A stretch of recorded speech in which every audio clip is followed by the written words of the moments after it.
So give me an example, somebody here of, let's get really practical. You don't have to name names of kids in your family, but at some point we've all seen it in our kids. Like one kid is beginning to drift. Very practically, what could someone who's listening to this now, what have you seen as the signs? And then how did you actually make moves? What's a thing you did in your calendar, in your week that you could say, cool, this is how I won them back or reinstated them into the family? Mine's short because I know Jeremy and April have a lot deeper, awesome, more sophisticated ones having older children. But I think one that's been amazing for us lately is this is a very practical one for parents. When you feel like that with a 12-year-old, with a 14-year-old, with a 10-year-old, maybe younger, that or younger, increase the bedtime hanging out with that kid.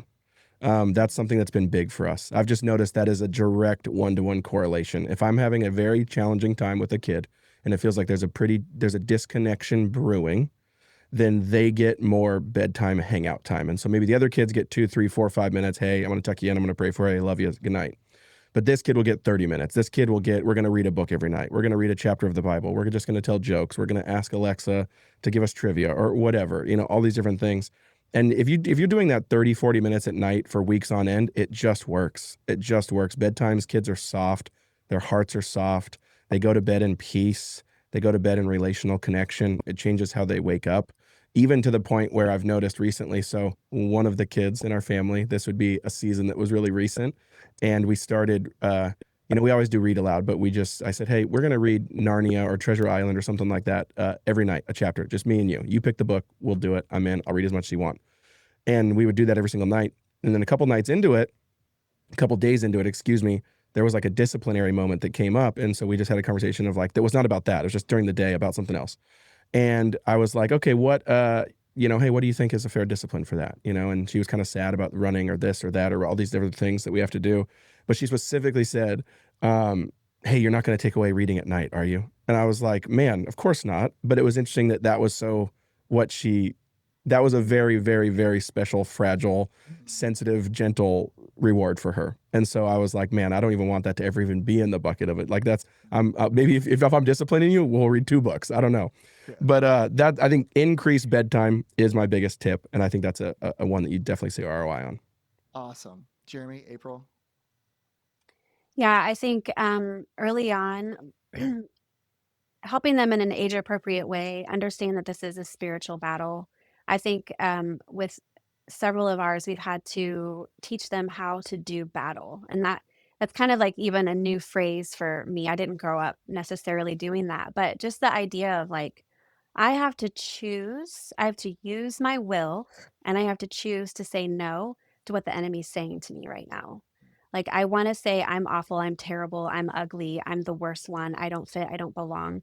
But I have to choose to say something different right now. And so I have spent hours of my mothering time um, walking kids through that. And so it's you need scripture, you need truth on the other side of that. And so there's a lot of stubbornness at first and being patient and walking them through, acknowledging what they're saying is not not reality, that's an enemy speaking to them. And so what does the Lord say about you? What does Jesus say about you? Where can we find in scripture that you have value and worth? And so speaking those things over them, helping them memorize those scriptures, and then when it comes up, um, reminding them the way to do that. And once you've got them trained in that, they can oftentimes do it themselves, and watching the victory come. And I would say that that's something that sticks with them through, into their, now that I have grown kids,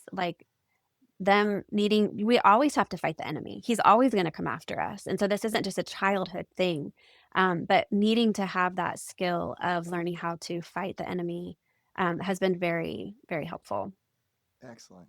Great. Jeremy, anything practical that you would recommend for someone listening to this if they're starting to identify that maybe their child's becoming the black sheep, what they can do?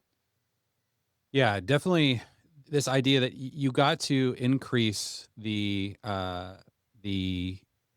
connection. And I really resonate as a dad to, when Jeff mentioned kind of make sure they have a vision for their future.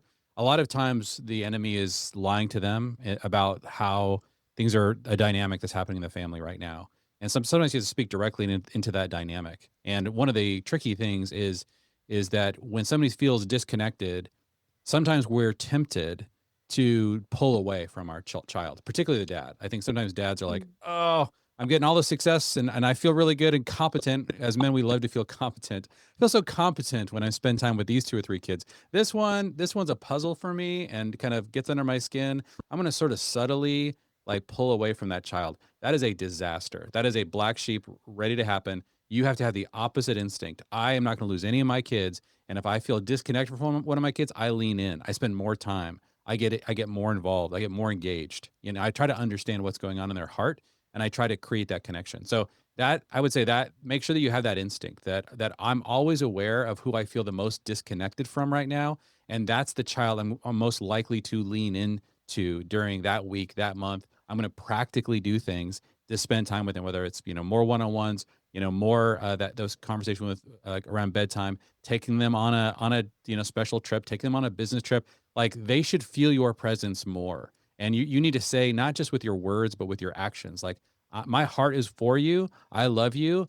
I'm not going to give up on you. And no matter how hard this gets, I'm going to lean in harder. Like that's kind of like the way that a dad needs to approach when the enemy. I literally you need to think about the enemy as like a wolf, and he's coming into the sheep pen and he's dragging away one of my kids. You got to go to battle against that and not let that happen.